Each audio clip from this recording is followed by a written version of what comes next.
Hello, hello. I'm doing part 2 of my Comicpalooza 2018 recap.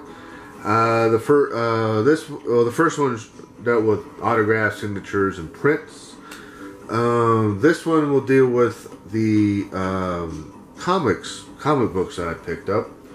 And well, the music here in the background is the same as the previous video. The soundtrack to Big Trouble in Little China. Anyway, get on to the comics. I have quite a few here to show you. And I guess I'll start off with the books I bought for $1. These first 4 I bought from the Bedrock City display. Bedrock City is a chain of comic book stores here in Houston. And Comicpalooza, just in case y'all don't watch the first one, part 1 first. Comicpalooza was this past weekend, shooting this on Memorial Day, the 28th of May, and Comicpalooza was the 25th, 26th, and 27th of May, Friday through Sunday, Friday through Sunday. Anyway, the first $4 books from the Bedrock City display or setup or booth or whatever is Red Sonja. Started by, pretty much most of these books have stickers, or all of them have stickers. Well, most of them have stickers. You know, anyway, this is Red Sonja number 49. It's not, I guess, of the previous series. Nice cover. Well, pretty much all Red Sonja covers are nice. And here's number 51. Sorry about the glare. I didn't feel like taking all these out of plastic. And this is number 17. And the other first 2 were of, I guess, the standard cover. This is, see, it says number 5. So that's what, I guess, cover E, kind of a cartoony cover. Anyway, and this, the last one from the Bedrock City booth is Hercules: The Legendary Journeys number 3 by Topps Comics, and this is a photo cover. I'm a big fan of photo covers of Xena. What's her name? What's the actress's name? Lucy Lawless. Yeah, you know this. Saw it and I had to have it. I don't know if she does conventions. Maybe one day she will, and I'll be able to get her to autograph it. Anyway, these next don't have stickers. These next dollar books don't have stickers on them, luckily. So bought these for the next. How many are here? 1, 2, 3, 8 books from the same dealer. Different from the previous one. I forgot the company's name, but. This the X-Files number 5, number 10. I think these came out way back in the mid-90s. This is when it started. Number 21.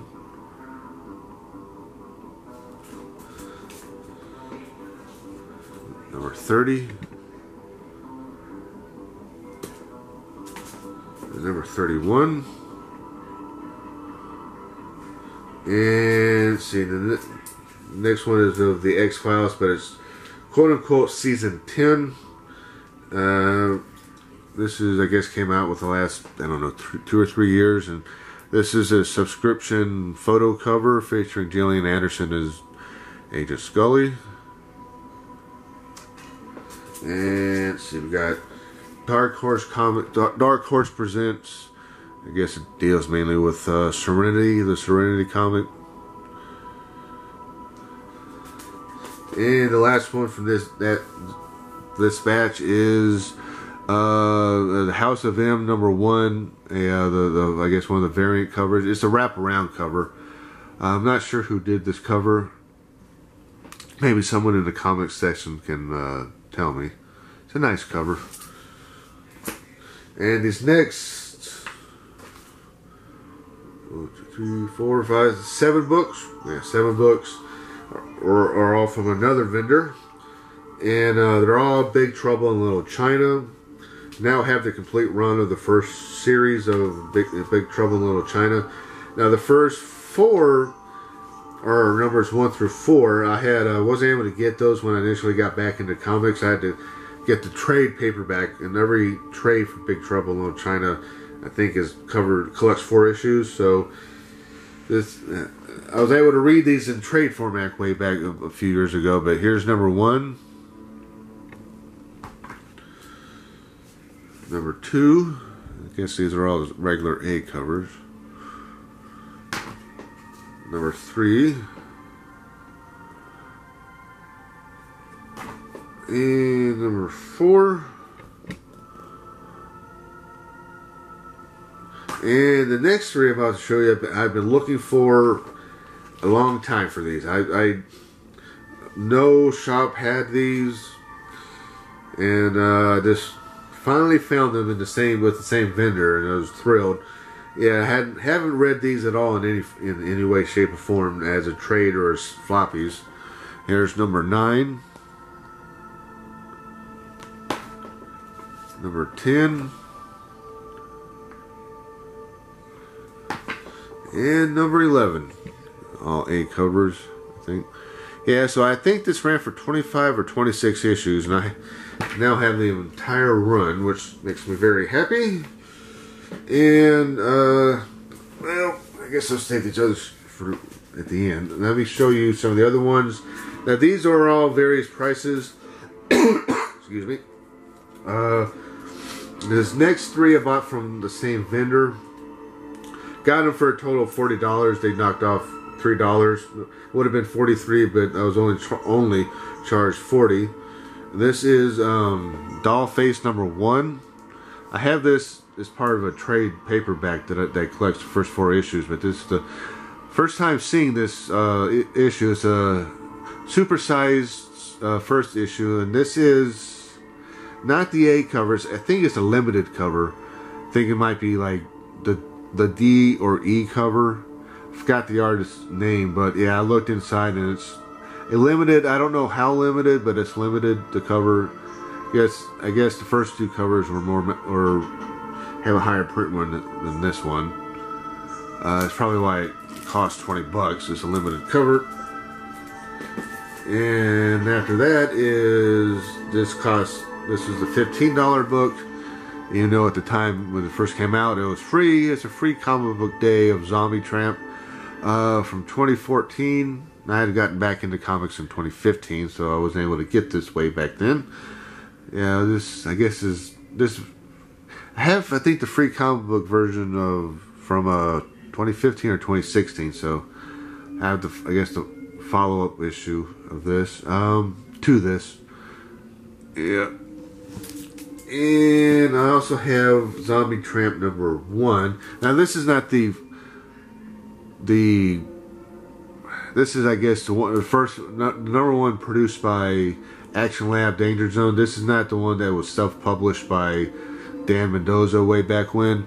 There was a booth selling those first 4 or 5 comics, but those were going for like $20 to $40. I guess one and 2 were going for $40 to $60, and the other ones were pretty high too. So I went with this one. This one is see, it's cover number 7. I guess what the cover the G cover, and this was, I guess, one of the more limited covers, I guess. I'm thinking. I forgot what type of cover. They gave a name to this. I looked on the inside and they gave a name to this, but I can't remember what it was. Yeah, so this was an $8 book. Yes, it's not as limited as the Dollface cover, but anyway, let's keep on going. Now these next 2 I bought from the same vendor, or well, I guess technically 3, because this right here is Punisher War Journal number 6 with artwork by Jim Lee, and this is I've been told heard that this is a classic cover, Jim Lee cover. It's a 2-part thing featuring guest starring Wolverine. Here's the other one, and Jim Lee did the interior art. I'm not sure that he did the cover to number 7, but he's definitely did this one to number 6, and it says $12 there in the sticker, but the seller was having a half off of pretty much everything, so I got these 2 books for $6. I think it's a pretty good deal. And this other one, again from the same vendor, Original, he was asking for $8. I got this for $4, and I had wanted this cover for the longest time. I remember seeing this cover, I think, in an issue or two of Wizard magazine back in the mid-90s, and I just loved it. You know, you can probably guess why. I mean, look at those hips. Those are awesome hips. Anyway, I'm not sure who the artist is, but there's a number of other dealers who were at Comicpalooza who was selling this, but they were asking for $10 to $15, and he was the cheapest with original price. You know, was the cheapest, $8, but I got it for $4, which made my day. Whole weekend of searching. It made my whole weekend of searching. Got it for $4. One of my shops here has this. One of my smaller shops, one of my backup shops, has this in a long bin, but they were wanting $10 to $15 for it, somewhere in that range. Anyway, got it. I was happy. Now this next two I got from the same vendor. Different from the previous ones, but we got them together. This is Black Widow #1 with a Greg Horn cover. I think it's a classic cover. I think got it for $4. You know, I've seen that one so many times over the years. You know, in both pictures, and people want good money for it. And this one is Lady Rawhide #1 with a cover by Adam Hughes. A few different vendors were selling this, but they were wanting $10 to $15. I got it for $2. It's not in the, I guess, best condition. It's a little right there underneath the price along the spine. I took it out of the plastic, and it didn't have a different texture, but still, I'm guessing it's not supposed to be there. But still, you know, for $2, I couldn't pass it up, even though it's not in the best condition. It doesn't detract from the art, I think, because it's way off to the side. But still, you know, for $2, it's a great value, I think. You know, it beats what other vendors were asking for. Now, these two I bought from the vendor, same vendor, different from the rest. Buffy, the original Buffy series #7 with the photo cover, and #8. I have, I think, the first six issues. I have issue 1 through 5 and the half issue. But I guess technically the first 7 issues, plus now these two.